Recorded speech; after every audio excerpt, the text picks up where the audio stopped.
On March 25, 2014, the Senate Energy and Natural Resources Committee held a 2-hour hearing on energy exports. This is a 5-minute recap of the natural gas highlights. The hearing was dominated by the issue of liquefied natural gas exports, an issue that has been examined by the committee before under Chairman Ron Wyden. Colleagues, in my view, yesterday's decision to approve the Jordan Cove facility in my home state reinforces my view that there is a sensible place between no energy exports and approving every application on offer. Now, a year ago in this room, that was called finding a sweet spot.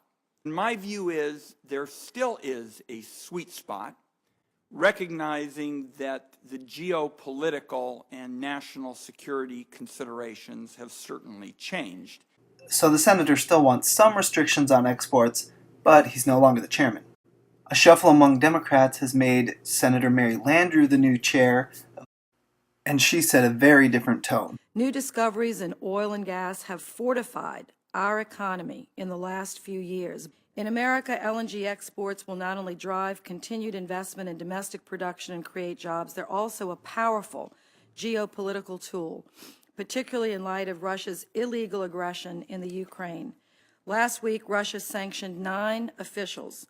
I was one of them.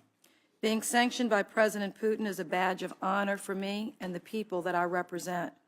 It has only encouraged me to redouble my efforts to increase domestic energy production here in the United States and make the U.S. a global leader in energy exports.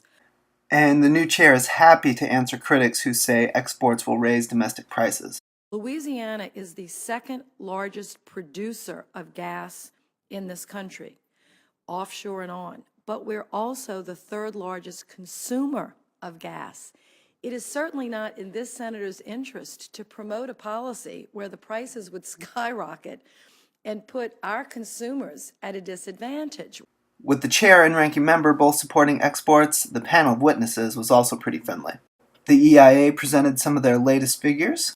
EIA expects the United States to become a net exporter of natural gas beginning later this decade.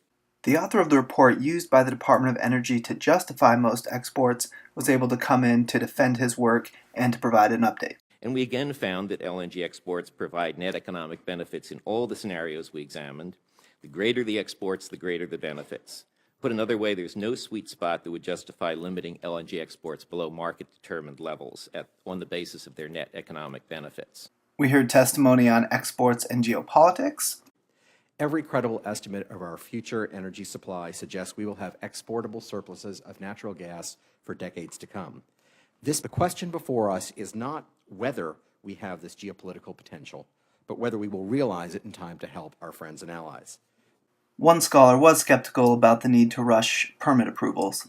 I actually don't disagree too much with what my colleagues have to say, except in terms of timing, and to be a little bit modest as to how much immediate impact we can make. We also heard testimony from potential customers of American LNG. A law enacted in your country some 75 years ago denies us access to your abundant energy resources. Let's change that situation. In the spirit of allies, let the energy strengthen and deepen our strategic cooperation. At present, we are completely 100% dependent upon single supplier of natural gas. Senator Barrasso sought to tie the issue to the Ukraine crisis. Yesterday I filed an amendment to the Ukraine bill, which would expedite LNG exports to Ukraine and to members of the North Atlantic Treaty Organization. These nations are pleading for American natural gas. Senator Udall has his own bill to speed up exports.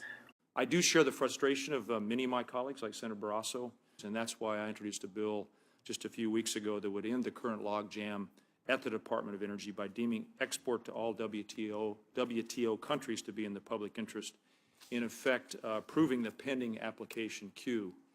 This bill is bipartisan and bicameral. In fact, shortly after introducing my legislation, my home state colleague, Representative Gardner, presented a virtually identical measure in the House, which will be marked up soon, and I welcome him in joining me in this effort.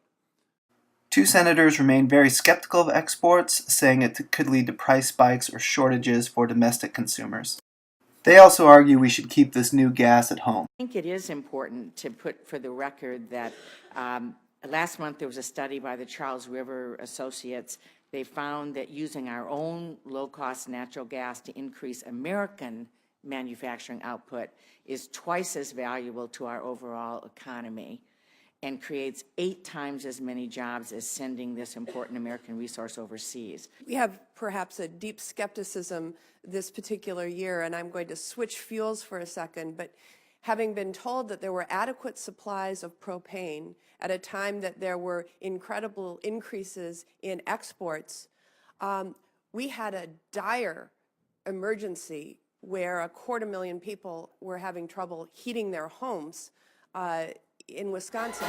And those are the highlights. Don't forget to like, subscribe, and visit our webpage.